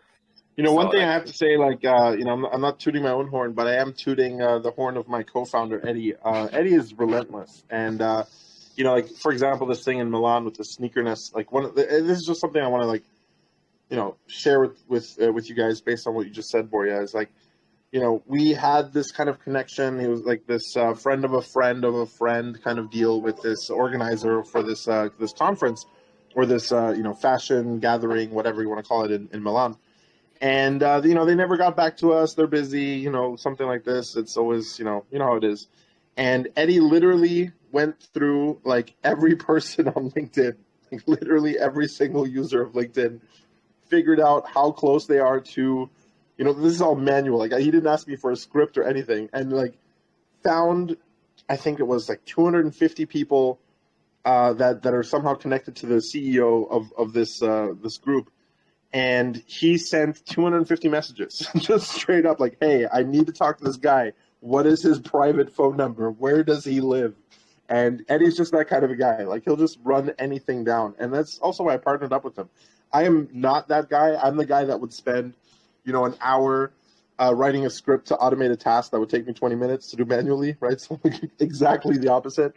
But Eddie will just do it. Like, he's the Energizer Bunny, and he's really, like, if you're worried that we're not going to get a certain partnership or something like that, like I wouldn't be, because Eddie will find them.